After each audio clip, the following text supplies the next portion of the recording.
السلام عليكم ورحمة الله.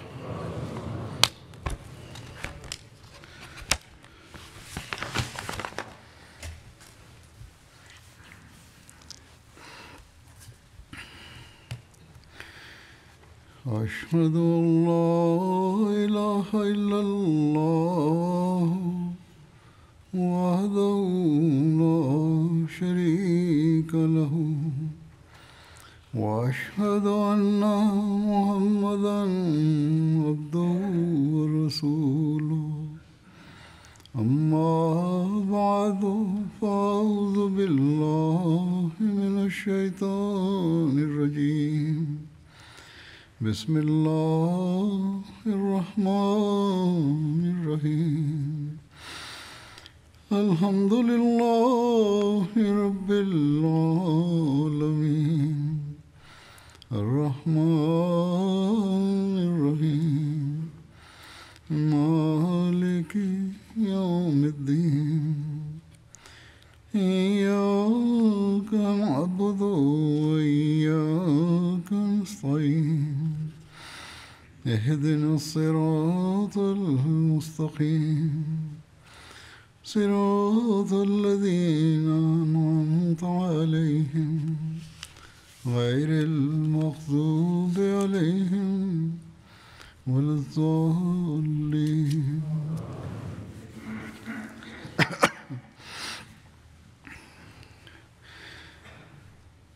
जंग बदर के हवाले से हज़रत सल्लल्लाहु अलैहि वसल्लम की सीरत और वाक़यात। J'ai évoqué la biographie et les événements de la vie du saint prophète Mohammed paix soit lui dans le contexte de la bataille de Badr. La bataille de Badr s'est terminée et Allah a fait connaître aux mécréants leur funeste destin. Comme évoqué plus tôt, 70 mécréants ont été tués, dont un nombre important de chefs de parmi les mécréants. Voici les récits sur l'enterrement de ces chefs des Korachites.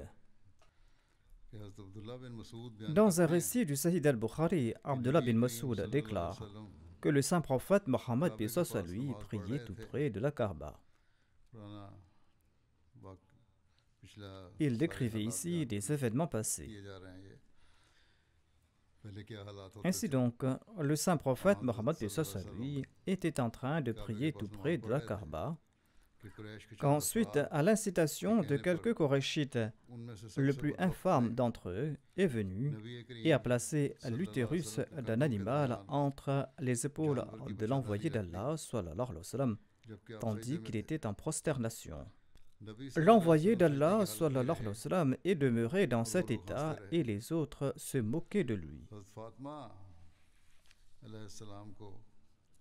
Quelqu'un a informé Fatima radhiyallahu anha à ce propos.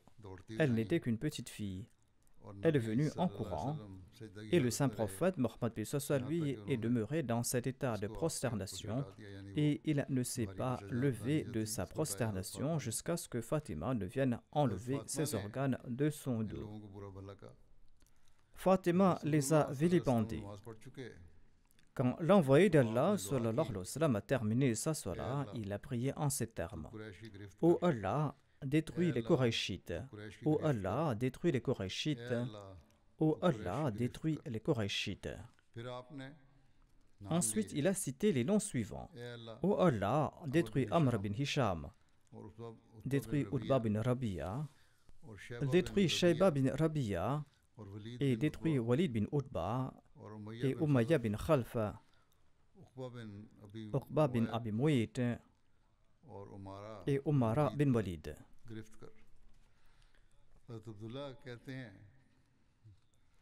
Abdullah relate: Par Allah, je les ai vus tous tués au cours de la bataille de Badr,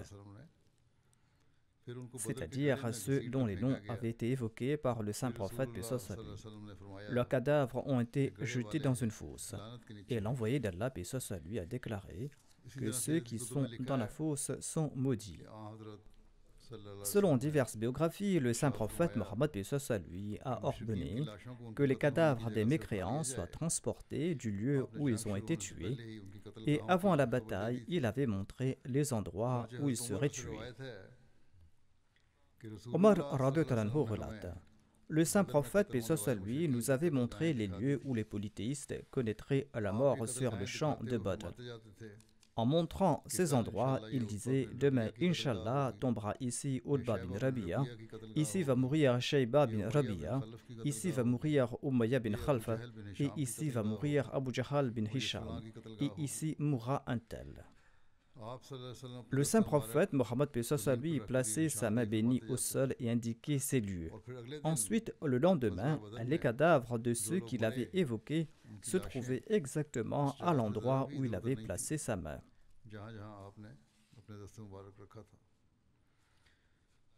Aïcha radhiyallahu anha relate: après la bataille, l'envoyé d'Allah, paix soit lui, a déclaré: jetez dans la fosse les cadavres de tous les kuffars. Tous y ont été jetés, hormis le cadavre d'Umayya bin Khalfa, car son cadavre s'était gonflé dans son armure. Quand on a voulu le soulever, sa chair se séparait de son corps. C'est pour cette raison qu'il a été couvert de terre et de pierres à l'endroit même où il était tombé. L'envoyé d'Allah, paix soit lui, a ordonné de jeter les cadavres des polythéistes dans la fosse. On a attrapé le cadavre d'Utba bin Rabia et on l'a jeté dans la fosse. Et l'envoyé d'Allah, paix soit lui, a vu du mécontentement sur le visage de son fils qui se nommait Abu Hudhayfa. Abu Hudhayfa qui était musulman. En effet, son père était mécréant. L'envoyé d'Allah, paix soit lui, a déclaré: ô Abu Hudhayfa, peut-être que tu t'attristes du sort de ton père. Abu Hudhayfa a répondu: non, ô envoyé d'Allah. Je n'ai pas de doute concernant mon père et je n'ai pas de doute quant à la raison de sa mort. Mais je savais que mon père était quelqu'un d'avisé, il était bienveillant et honorable. Et je souhaitais quant à moi que ces nobles qualités allaient le guider vers l'islam. Et quand j'ai constaté le sort qu'il a connu, je me suis souvenu de son incroyance, quoique j'espérais qu'il allait embrasser l'islam. C'est ce point qui m'a attristé. L'envoyé d'Allah, paix soit lui, a prié pour Abu Hudhayfa et il l'a rassuré. Abu Talha Ansari radhiyallahu anhu rapporte que l'envoyé d'Allah sallallahu alayhi wa sallam a ordonné que 24 hommes de parmi les chefs des Qurayshites soient jetés dans l'un des puits de Badr après la bataille. Quand l'envoyé d'Allah, paix soit lui, remportait une victoire, il passait 3 nuits sur le lieu de la bataille. Le saint prophète, paix soit lui, est demeuré à Badr, et le 3e jour, il a ordonné qu'on place la selle sur sa chamelle. Ceci a été fait. Ensuite, l'envoyé d'Allah sallallahu alayhi wa sallam s'est mis en route et ses compagnons l'ont accompagné et ils ont dit: nous pensions qu'il est parti dans un but précis. Le saint prophète, paix soit lui, s'est arrêté au parapet du puits où les mécréants ont été enterrés. L'envoyé d'Allah sallallahu alayhi wa sallam a appelé ces morts par leur nom et le nom de leur père. Il disait: ô un tel, fils d'un tel, ô un tel, fils d'un tel. Aurais-tu été heureux d'avoir obéi à Allah et à son messager? La promesse de notre Seigneur s'est accomplie en notre faveur. Avez-vous acquis ce que votre Seigneur vous avait promis?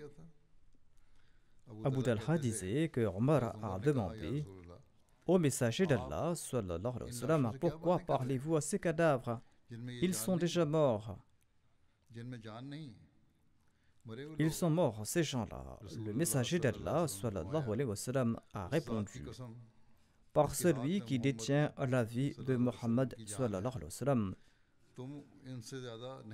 vous n'entendez pas plus que mes propos. Selon la biographie d'Ibn Hisham, le prophète d'Allah aurait déclaré: aux gens du puits, vous étiez de très mauvais parents de votre prophète. Vous m'avez renié et d'autres m'ont accepté. Vous m'avez chassé de chez moi et d'autres m'ont accueilli. Vous m'avez combattu et d'autres m'ont aidé. Ensuite, il a déclaré Hal wajadtum ma wa'adakum rabbukum haqqa. La promesse que vous a faite votre Seigneur s'est-elle accomplie? Hazrat Mirza Bashir Ahmad Sahib a commenté sur cet incident en ces termes dans son ouvrage Sirat Khatamun Nabiyyin. Avant de retourner, le saint prophète, paix soit sur lui, s'est rendu à la fosse où les chefs des Korachites avaient été enterrés et il a cité les noms de chacun d'entre eux et a déclaré Hal wajadtum ma wa'adakumullahu haqqan fa inni wajadtu ma wa'adani Allahu haqqa. La promesse que vous a faite Allah s'est-elle accomplie en votre faveur? La promesse qu'il m'a faite s'est réalisée. Ensuite, il a ajouté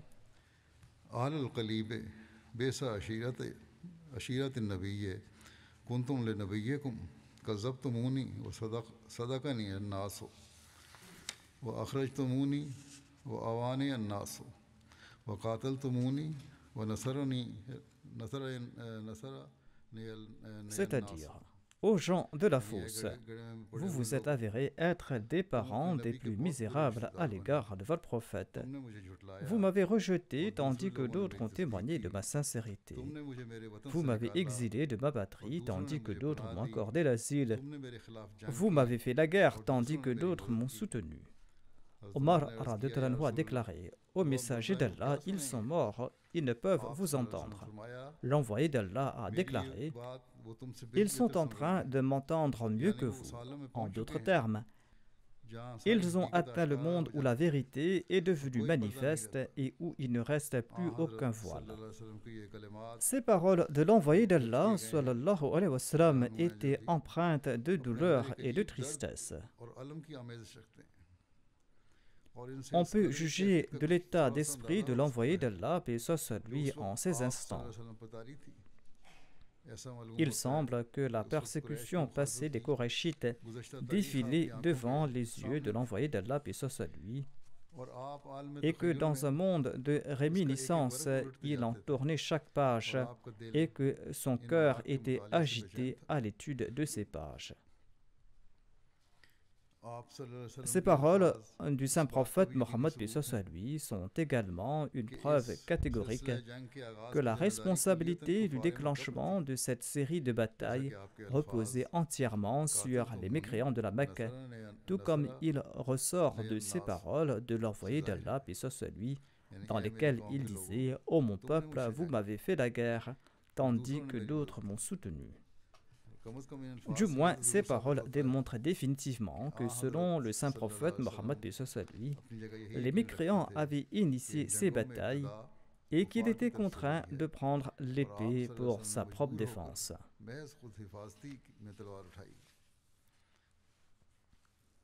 On trouve également mention des miracles accomplis par le saint prophète Mohammed lui lors de cette bataille. L'un de ces événements est évoqué dans une des biographies.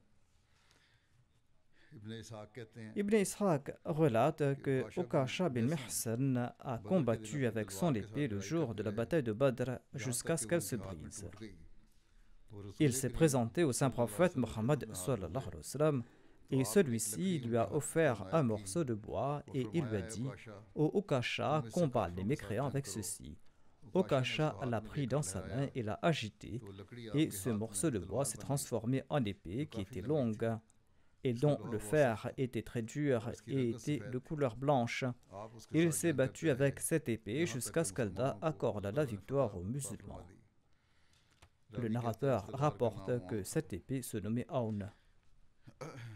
Il s'est battu vaillamment avec cette épée lors des autres batailles jusqu'à ce qu'il tombe en martyr lors de la bataille contre Moussailama le menteur. On trouve également mention de l'effet miraculeux de la salive bénie du saint prophète Mohammed lui et de sa main sainte. Abu Qatada rapporte qu'il a reçu un coup à l'œil le jour de la bataille de Badr et que son œil est sorti de son orbite et pendait sur son visage. Il avait l'intention de s'en débarrasser. Les compagnons ont interrogé l'envoyé d'Allah, paix soit sur lui, à ce propos, et il a déclaré: non, ne faites pas cela. Le saint prophète Mohammed, paix soit sur lui, a fait venir Qatada. Il a placé son œil sur son paume. Ensuite, il l'a remis à sa place. Il a replacé l'œil dans son orbite. Qatada déclare qu'il ne se souvenait même pas qu'un de ses yeux avait été blessé. Son œil avait repris sa place et son œil était guéri, et il ne sentait même pas que cet œil était sorti de son orbite. Voire cet œil était beaucoup plus beau que l'autre. Selon certains ouvrages, cet incident de guérison des yeux s'est déroulé lors de la bataille d'Uhud. Certains disent que cet incident a eu lieu lors de la bataille de la tranchée. En tout cas, c'était un miracle qui a été décrit dans le contexte de la bataille de Badr. Comment la nouvelle de la défaite des mécréants est-elle parvenue à la Mecque? Les polythéistes ont fui le champ de bataille de manière désorganisée et ils se sont tournés en direction de la Mecque tout paniqués. En raison de la honte, ils ne savaient même pas comment entrer à la Mecque. La toute première personne qui est parvenue à la Mecque avec la nouvelle de la défaite des Korachites était Haythman bin Iyas bin Abdillah. Par la suite, il s'était converti à l'islam. Les gens lui ont demandé quelles étaient les nouvelles au front. Il a déclaré: Utba bin Rabi'a, Shayba bin Rabi'a, Abul Hakam bin Hisham, c'est-à-dire Abu Jahl, et Umayya bin Khalf et quelques autres chefs ont été tués. Quand il a commencé à compter les chefs des Korachites parmi les morts, le peuple ne lui a pas cru. Safwan bin Umayya, qui était assis dans le Hatim, dans l'enceinte semi-circulaire opposée à la face nord de la Kaaba, a entendu ces propos. Et il a dit que peut-être que cet individu est devenu fou. En guise de test, demandez-lui où se trouve Safwan bin Umayya. Il a demandé aux autres de lui poser cette question à son sujet. Les gens ont demandé à Haytham ce qui était arrivé à Safwan bin Umayya. Il a dit: regardez là-bas, il est assis dans le Hatim, je ne suis pas fou, je vois tout. J'ai vu son père et son frère se faire tuer de mes propres yeux. Et c'est là qu'ils ont compris que cet individu disait la vérité. Ainsi, les habitants de la Mecque ont appris la nouvelle de la défaite sur le champ de bataille à Badr.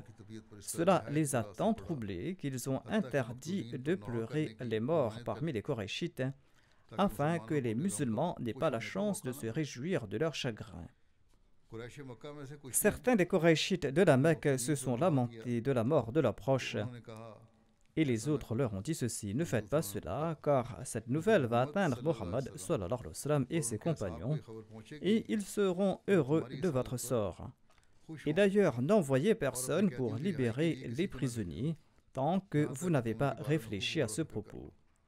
Ne vous lamentez pas de la mort de vos proches et ne faites aucun effort pour faire libérer vos captifs, de peur que Mohammed sallallahu alayhi wa sallam et ses compagnons n'imposent des conditions sévères quant aux rançons.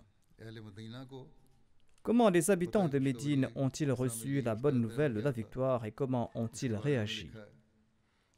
Selon les récits, le saint prophète Mohammed lui a envoyé Abdullah bin Rawaha dans la partie haute de Médine et il a envoyé Zayd bin Haritha dans la partie basse de Médine afin qu'ils annoncent la bonne nouvelle qu'Allah avait offerte à son messager sallallahu alayhi wa sallam.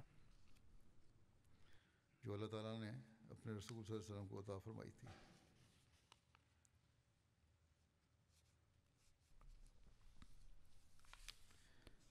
Outhama bin Zayd relate à ce propos: cette nouvelle nous est parvenue lorsque nous avions nivelé le sol sur la tombe de Ruqayya bint Rasoul, l'épouse d'Uthman bin Affan. Elle était morte donc à Médine. Le saint prophète Mohammed lui m'avait également laissé avec Uthman pour que nous puissions nous occuper de Ruqayya. Outhama bin Zayd déclare: je suis venu voir mon père Zayd bin Haritha quand les gens l'entouraient. Il disait qu'Utba bin Rabi'a, que Shayba bin Rabi'a, qu'Abu Jahl bin Hisham, que Zamma bin Aswad, qu'Abul Bakhtari, que Al-As bin Hisham, que Umayya bin Khalaf, ainsi que Nubay et Munabbi, les deux fils de Hajjaj, ont tous été tués. Or, à Médine, les hypocrites et les juifs répandaient la rumeur que les musulmans ont été vaincus à plat de couture sur le champ de bataille de Badr et que l'envoyé d'Allah, paix soit sur lui, avait été tué. Na'udhu billah min dhalik.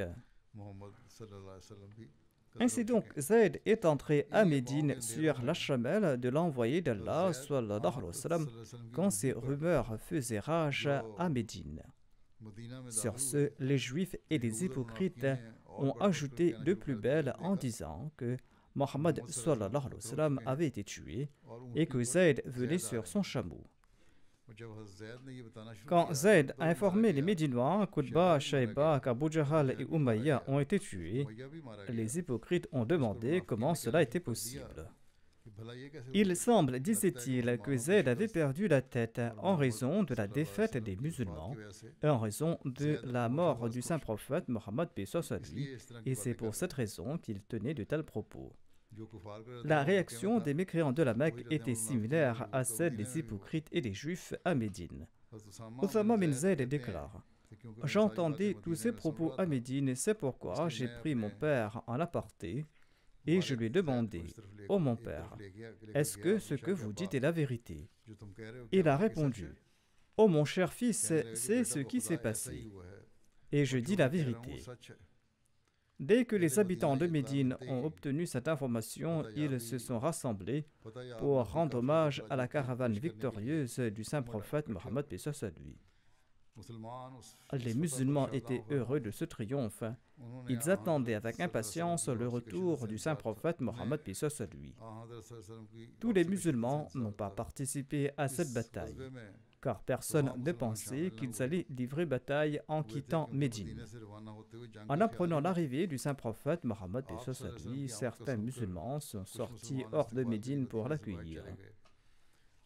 Et ils ont rencontré l'envoyé d'Allah, paix soit sur lui, à Rawha. Leur bonheur était palpable.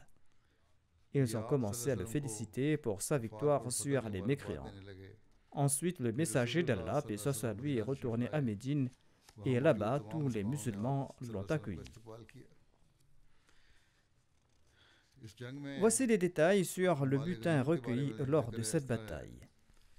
Les musulmans ont obtenu 150 chameaux et 10 chevaux suite à cette victoire. En sus de cela, ils ont collecté toutes sortes de marchandises. Il y avait des armes, des vêtements, du cuir teint de différentes couleurs et de la laine, autant de marchandises qu'avaient apporté les polythéistes pour leur commerce. Le saint prophète, paix soit sur lui, a gardé sa part égale à la part des compagnons. Suite à cette bataille, les compagnons ont offert une épée au saint prophète Mohammed, paix soit sur lui. L'envoyé d'Allah a aussi reçu un chameau qui appartenait à Abu Jahal. Ce chameau avait un anneau d'argent au nez. Cette épée et ce chameau ont reçu une importance particulière dans les biographies. Cette épée mentionnée ci-dessus était nommée Dhul-Fiqar. Son propriétaire était un polythéiste du nom d'As al-Munabbi bin Hajjaj. Il avait été tué à Badr. Selon certains récits, cette épée appartenait à Abu Jahal. L'envoyé d'Allah, paix soit sur lui, a gardé le nom Dhul-Fiqar. Cette épée était nommée Dhul-Fiqar parce qu'elle possédait des dents ou des lignes gravées. On dit aussi que le saint prophète Mohammed paix soit sur lui ne s'est jamais séparé de cette épée. Le saint prophète Mohammed paix soit sur lui a gardé cette épée avec lui lors de ses batailles. Et après le décès du saint prophète Mohammed paix soit sur lui, cette épée était en possession des califes abbassides. De même, le chameau d'Abu Jahal que le saint prophète Mohammed paix soit sur lui a reçu comme butin lors de la bataille de Badr est demeuré avec lui, jusqu'à ce qu'il l'offrit en sacrifice à l'occasion du traité de Hudaybiyah. Il existe une histoire à son sujet, selon laquelle ce chameau broutait à Hudaybiyah. Par la suite, il s'est enfui et il est parti jusqu'à la maison d'Abu Jahal à la Mecque. Amr bin Anama Ansari l'a poursuivi, mais certains individus irascibles de la Mecque ont refusé de retourner ce chameau. Suhail bin Amr, qui était le représentant des Qurayshites au moment du traité de Hudaybiyah, a ordonné à ces gens de rendre le chameau. Et ils ont retourné le chameau. Suhail a dit aux Mecquois, vous devez offrir 100 chameaux en échange. Si les musulmans acceptent cela, vous pouvez garder ce chameau. Sinon, vous allez devoir le rendre. L'envoyé d'Allah, sallallahu alayhi wa sallam, a déclaré, si nous n'avions pas compté ce chameau parmi les animaux sacrificiels, nous l'aurions certainement rendu. Mais ce chameau a été choisi pour le sacrifice et donc on ne peut pas le rendre. Et il a égorgé ce chameau au nom des musulmans. Lors de la distribution du butin, l'envoyé d'Allah, paix soit lui, a offert une part aux héritiers des martyrs de la bataille de Badr. De même, il a offert des parts aux adjoints nommés à Médine ou à certains compagnons à qui il avait confié des responsabilités et qui n'ont pas pu participer à la bataille de Badr. Il existe aussi des récits sur le rançonnement des prisonniers de Badr et l'opinion des compagnons à ce propos. Ces prisonniers de la bataille de Badr ont été libérés moyennant une rançon. Le montant de la rançon était de 4000 à 1000 dirhams. Certains qui ne pouvaient débourser cette rançon devaient enseigner la lecture et l'écriture aux enfants de Médine contre leur liberté. De même, certains prisonniers ont été libérés avec un rançon moindre ou sans payer même de rançon. Hazrat Muslim Maud a également trouvé une solution intéressante concernant certains de ces récits sur le rançonnement. Il existe en effet différents types de récits, et certains de ces récits créent d'étranges ambiguïtés. Laissez-moi d'abord tout expliquer. Les récits sur le rançonnement des prisonniers de la bataille de Badr se sont mélangés dans les ouvrages d'histoire, dans les biographies et même dans les livres de hadith. Le saint prophète, paix soit lui, avait décidé d'accepter une rançon, et cela était conforme à l'intention de Dieu. J'ai déjà expliqué ce sujet en évoquant le calife Omar, mais il est nécessaire de l'expliquer de nouveau ici. Ibn Abbas relate que lorsque les musulmans ont fait des prisonniers lors de la bataille de Badr, le saint prophète Mohammed, paix soit lui, a demandé à Abu Bakr et à Omar quelle est votre opinion à propos de ces prisonniers. Abu Bakr a répondu au prophète d'Allah, sallallahu alayhi wa sallam, ce sont nos cousins et nos parents. Je pense que si vous leur prenez une rançon, ce sera une source de force pour nous contre ces mécréants, et il se peut qu'Allah les guide vers l'islam. Le saint prophète Mohammed lui a interrogé Omar et lui a dit « Ô Ibn Khattab, quelle est ton opinion à ce sujet ?» Omar a répondu « Non, ô messager d'Allah, par Allah, mon opinion est différente de celle d'Abu Bakr. Selon moi, vous devez nous remettre ces prisonniers et nous allons les décapiter. Confiez Aqil à Ali pour qu'il le tue et confiez-moi un tel qui est mon parent et je vais l'exécuter, car ils sont tous des infidèles et ils font partie des chefs des Qurayshites. » L'envoyé d'Allah, sallallahu alayhi wa sallam, a préféré l'opinion d'Abu Bakr. Omar déclare, l'envoyé d'Allah, paix soit lui, n'a pas accordé priorité à mes propos. Omar déclare, quand je suis retourné le lendemain, le saint prophète Mohammed, paix soit lui, et Abu Bakr était assis en train de pleurer. J'ai demandé au messager d'Allah, dites-moi ce qui vous fait pleurer, vous et votre compagnon. Si je dois pleurer, je vais pleurer aussi, sinon je ferai semblant de pleurer. Le saint prophète Mohammed, paix soit lui, a répondu, je pleure en ayant vu la punition réservée à ton compagnon qui m'a suggéré de prendre une rançon. On m'a montré que ce châtiment était plus proche que cet arbre, c'est-à-dire il faisait référence à un arbre qui était près de lui. Et Allah a révélé ce verset. Ma kana li nabiyyin an yakuna lahu asra hatta yuskhina fil ard. C'est-à-dire, il ne sied pas un prophète qu'il ait des captifs avant qu'il n'ait pris part à une bataille régulière dans le pays. 2 versets plus loin, il est dit Fakulu mimma ghanimtum halalan tayyiba, c'est-à-dire mangez donc ce qui est licite et bon de ce que vous avez gagné comme butin. C'est-à-dire qu'Allah a rendu licite le butin. Ce récit est tiré du recueil de Muslim. Les propos au début de ce hadith, notamment que l'envoyé d'Allah, paix soit sur lui, et Abu Bakr pleuraient, et les versets coraniques cités rendent ambigu tout le récit. En tout cas, la majorité des compilateurs de recueils d'histoire et de sira ont relaté ce hadith en le considérant authentique. Il semblerait, selon eux, qu'Allah était en colère contre la décision de prendre une rançon des prisonniers de la bataille de Badr, et qu'Allah appréciait l'opinion de Omar. Et d'ailleurs, les biographes de Omar consignent un chapitre séparé dans lequel il évoque les injonctions coraniques révélées suite à l'opinion de Omar. Et il consigne également cette opinion de Omar sur les prisonniers de la bataille de Badr et le fait qu'Allah avait préféré son opinion. Mais ce récit est vague et ambigu. Comme je l'ai dit, il semblerait que les biographes et les commentateurs l'aient mal compris. En tout cas, Hadrat Muslim Maud s'est appesanti sur ce sujet dans un de ses commentaires qui n'a pas été publié. Et dans ce commentaire, il réfute ces récits et son explication semble correcte.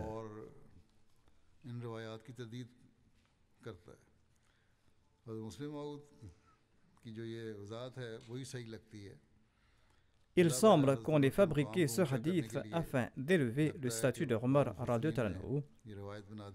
ou que l'incident soit vrai, mais qu'ils n'ont pas compris le sens de cet incident. En expliquant le verset 68 de la sourate Al-Anfal, Hadrat Muslim Maud déclare: la coutume suivante était en vogue en Arabie avant l'avènement de l'islam, et il déclare qu'il est dommage que cette coutume soit toujours en vogue dans certaines parties du monde. On capture des prisonniers pour les réduire à l'esclavage, même s'il n'y a pas de guerre ou de combat. C'était à l'époque où le Muslim Maud avait écrit cette note. Ce verset abroge cette pratique, dit-il, une pratique affreuse, et ce verset affirme clairement que les soldats ennemis peuvent être faits prisonniers qu'après une guerre, une bataille régulière. Il n'est pas permis de faire des prisonniers sans combat. Ce verset a été mal interprété. On relate que lorsque les musulmans ont capturé certains prisonniers de la Mecque lors de la bataille de Badr, l'envoyé d'Allah, paix soit sur lui, a consulté ses compagnons sur le traitement que méritaient ces prisonniers. Et Omar était d'avis qu'ils devaient être exécutés. Et Abu Bakr quant à lui, disait qu'ils doivent être libérés contre le paiement d'une rançon. Le saint prophète Mohammed, paix soit sur lui, a apprécié l'opinion d'Abu Bakr. Et selon le verset 68 de la sourate Al-Anfal, il n'est permis à aucun prophète de prendre des prisonniers sans livrer une bataille régulière.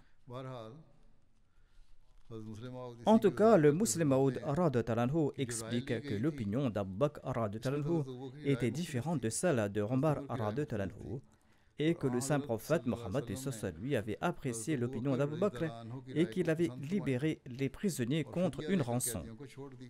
Mais certains exégètes allèguent qu'après la révélation de ce verset, Dieu n'avait pas apprécié l'action de l'envoyé d'Allah sallallahu alayhi wa sallam.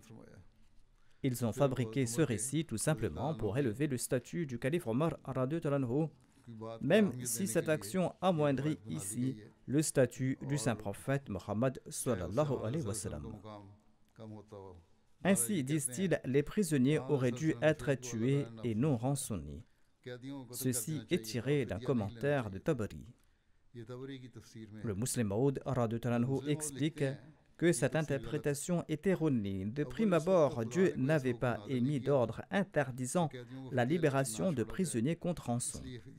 Ainsi donc, le saint prophète Mohammed lui ne pouvait être blâmé pour avoir accepté les rançons. Deuxièmement, l'envoyé d'Allah lui avait auparavant accepté la rançon de 2 hommes à Nakhla et il les avait libérés. Et Allah n'a pas réprouvé cet acte de sa part.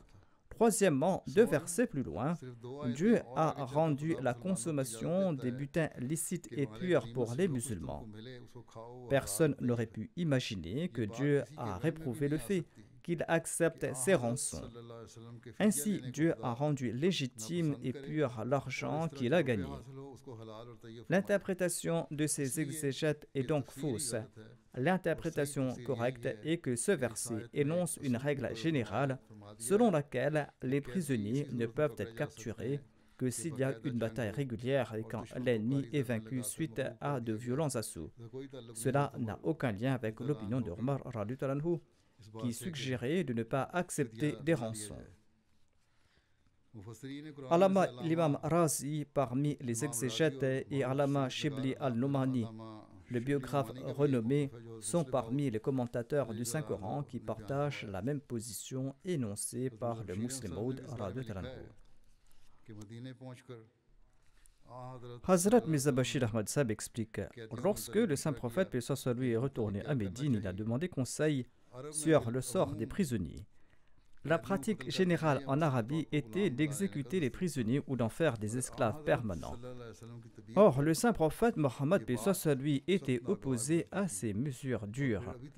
Et de plus, jusqu'alors, aucune injonction divine n'a été révélée à ce propos.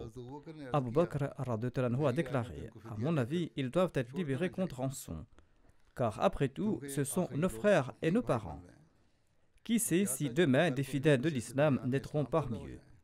Cependant, Omar radhiyallahu anhu s'est opposé à ce point de vue et il a déclaré: il ne doit pas y avoir de considération de parenté en matière de religion, ce sont des personnes qui méritent d'être exécutées en raison de leurs actions. Selon moi, ils doivent tous être exécutés. En fait, les musulmans doivent exécuter leurs proches respectifs de leur propre main. En raison de sa nature miséricordieuse, le saint prophète Mohammed, paix soit sur lui, a approuvé l'avis d'Abu Bakr radhiyallahu anhu. Il a donc émis un ordre contre l'exécution des prisonniers et a ordonné de libérer les idolâtres qui paieront leur rançon. Par la suite, une injonction divine a été révélée à ce propos. Dès lors qu'un commandement divin a été révélé sur le paiement des rançons, tout comme l'a expliqué le deuxième calife, cela paraîtra étrange d'utiliser ce hadith comme base pour justifier les pleurs du saint prophète Mohammed sallallahu alayhi wa sallam et d'Abu Bakr radhiyallahu anhu. En tout cas, Hazrat Mirza Bashir Ahmad Sahib explique: à cet effet, une rançon de 1000 à 4000 dirhams a été fixée pour chaque individu en fonction de ses moyens. Et de cette manière, tous les prisonniers ont été libérés. Inch'Allah, je présenterai le reste à l'avenir. Après la prière de Jumma, je vais diriger les prières funéraires de 2 personnes en l'absence de leur dépouille. Le premier décédé se nomme Rana Abdul Hamid Khan Sahib Kadgari, qui était missionnaire et qui servait comme Naib Nazim Umal du Waqf Jadid au Pakistan. Il est décédé récemment à l'âge de 70 ans. Inna lillahi wa inna ilayhi raji'un.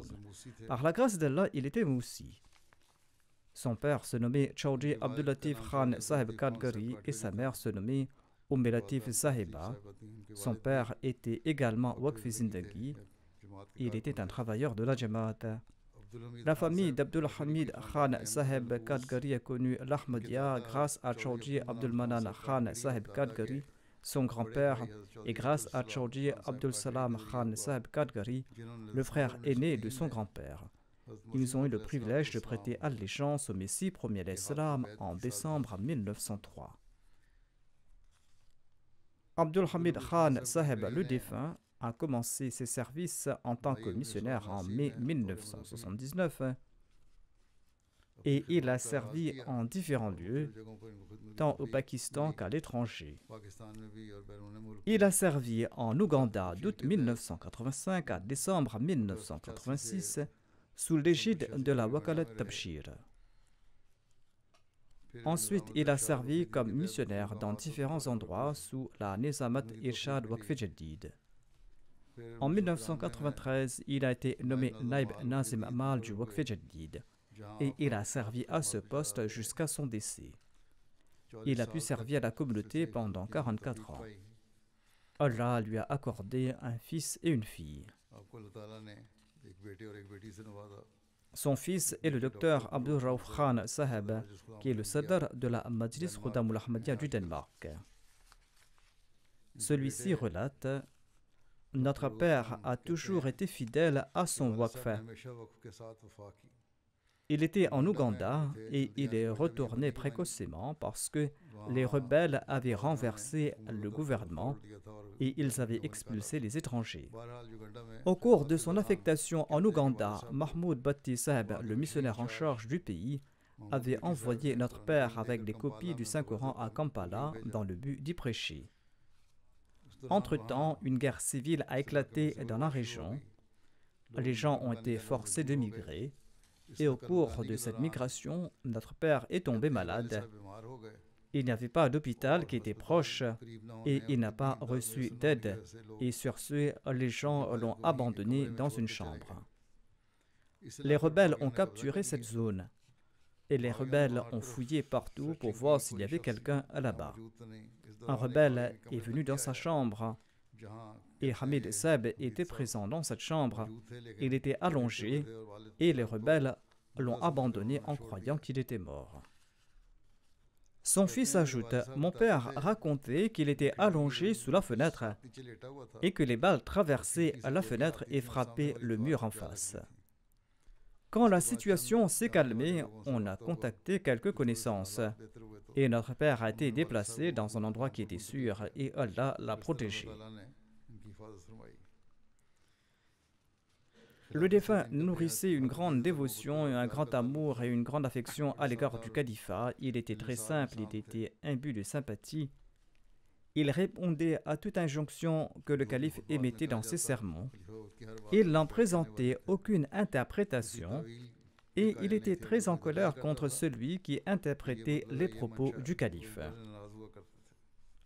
Le défunt avait également un très grand respect pour les titulaires de poste au sein de la communauté et pour les missionnaires. Son fils ajoute: il me conseillait également d'en faire de même. Quand je servais dans l'organisation de l'Atfal al-Ahmadiyya, il m'a conseillé ceci: si tu es en désaccord avec quelque responsable, eh bien démissionne de ton poste. Le système de la Jamaat et le califat sont liés. On ne peut pas obéir à l'un et désobéir à l'autre. Son fils ajoute: aider autrui et réformer autrui en temps et lieu était parmi ses qualités. Et s'il corrigeait un tel et que l'autre se mettait en colère, il ne s'en souciait pas. Si l'autre se réformait, il l'encourageait et il disait que mon unique but était de réformer. En de nombreuses occasions, sa vie aurait pu être confortable, mais il a toujours préféré le waqf. À la fin de sa vie, je lui ai suggéré de venir vivre au Danemark avec moi et il était très en colère et il répondait que je ne me suis pas dédié pour une année, j'ai dédié ma vie et tout est lié à mon waqf.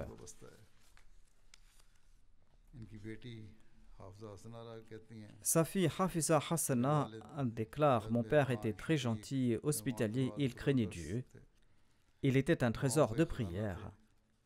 L'une de ses grandes qualités était sa foi et sa confiance en la personne de Dieu, et son amour pour le califat était sa deuxième grande qualité. Il avait un amour particulier pour le califat, un amour qui dépassait celui qu'il nourrissait à l'égard de toute autre relation. À tout moment, sa pensée et le début et la fin de ses propos étaient d'exhorter à l'amour pour le califat. Sa fille ajoute: il venait ici de temps en temps au Royaume-Uni, et quand parfois j'étais submergé par mes émotions et que je m'exprimais à cet égard, il disait que toutes les relations en ce monde sont éphémères. Il faudra maintenir une relation solide uniquement avec Dieu. Tous les parents vont nous abandonner, et Dieu est la seule personne qui demeure et qui est éternelle et qui n'abandonne jamais. Ensuite, il me conseillait de maintenir une bonne relation avec le califat. Il était très simple et il disait toujours: je suis un waqf zindagi, toute ma vie est dédiée pour la cause de Dieu, et il a exprimé son désir de respecter son waqf jusqu'à la fin. Hafiz Khalid Iftikhar Saheb Nazim Mal du Waqf Jadid déclare: j'ai eu l'occasion de travailler avec Abdul Hamid Khan Saheb pendant environ 20 ans. et il s'est toujours comporté comme un véritable Waqf Zindagi. Il était beaucoup plus âgé que moi et beaucoup plus expérimenté, mais en raison de son obéissance au califat et en raison du respect du système de la Jamaat, il n'a jamais laissé transparaître son ancienneté. Hafiz Khalid Iftikhar était donc l'adjoint du défunt. Il ajoute, il travaillait de manière désintéressée et il avait une très bonne façon d'expliquer l'importance des sacrifices et de motiver les gens pour les contributions. Il expliquait aux nouveaux travailleurs, aux missionnaires et aux mollamin comment travailler avec sagesse. Il s'est acquitté de ses devoirs avec une obéissance totale. Il était quelqu'un de très bien avisé. Il était certes circonspect et désintéressé, mais le département Waqf Jadid a tiré grand profit de ses 30 ans de service dans ce département. Ces dernières années, parfois, sa santé se détériorait et ses enfants étaient à l'étranger.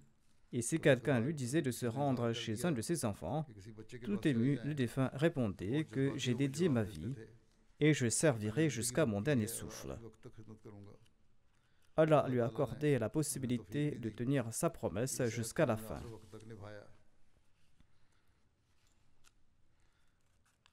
Mubashir Ahmad Saheb, missionnaire de la Nizamat Mal, relate ceci.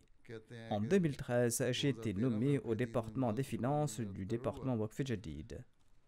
Abdul Hamid Khan Sab m'a prodigué 2 conseils fondamentaux en disant que je devais les noter. Le premier conseil était que la source de toute bénédiction est le califat et qu'il faudra faire preuve de fidélité envers le califat en toutes conditions. La seconde est qu'on peut pardonner quelques paresses dans le travail, mais qu'il n'y aura pas d'excuse pour les fausses déclarations et les mensonges. Il ne faut jamais faire de fausses déclarations et mentir. Il a dit respecter ces 2 principes en premier. D'ailleurs, notre foi et notre conviction nous dictent de demander l'aide d'Allah et de prier. En tout cas, il déclare « J'ai fait des tournées avec le défunt. »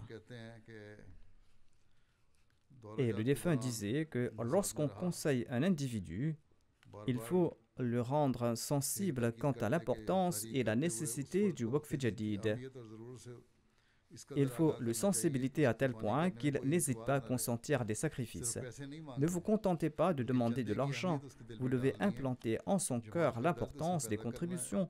Il faut engendrer en son cœur de la passion pour la Jamaat et lui demander de contribuer selon ses moyens. Et d'ailleurs, il n'y a aucune raison de sentir de la honte. Notre tâche est de servir la communauté et de demander de l'aide pour la communauté.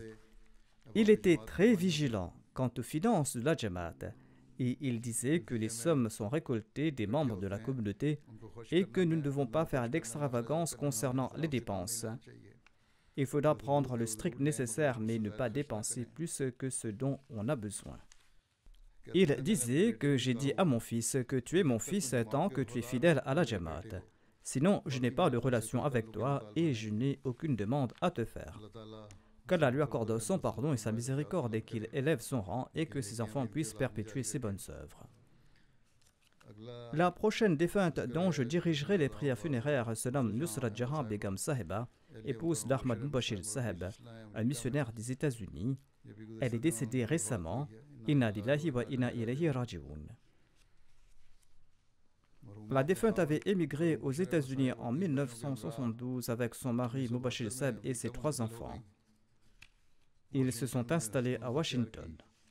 En 1988, son mari a dédié sa vie aux États-Unis et la défunte a vécu dans une grande simplicité en faisant preuve de gratitude toute sa vie.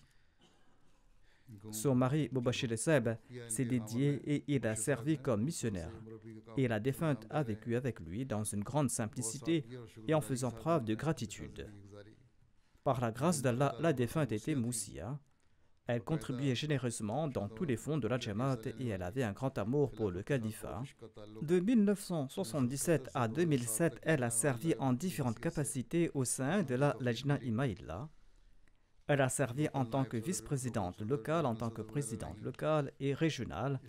Elle a fait de grands efforts avec un grand dévouement pour répandre le message de l'islam et de l'Ahmadiyya. Elle a également organisé différents programmes pour la formation et l'éducation des lajna et des nasirat. Elle a également beaucoup œuvré pour l'éducation de ses enfants sur le plan religieux et séculier. Outre son époux, elle laisse derrière elle 2 fils et 2 filles. Ces 4 enfants sont des membres actifs de la Jamaat par la grâce d'Allah et ils ont également l'occasion de servir la religion.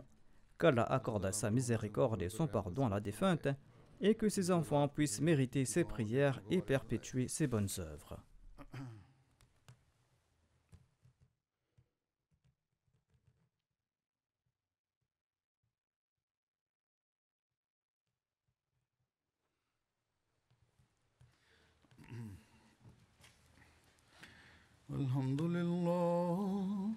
الحمد لله نحمده ونستعينه ونستغفره ونؤمن به ونتوكل عليه ونعوذ بالله من شرور أنفسنا ومن سيئات أعمالنا من يهده الله فلا مضل له ومن يضلل فلا هادي له ونشهد أن لا إله إلا الله ونشهد أن محمدا عبده ورسوله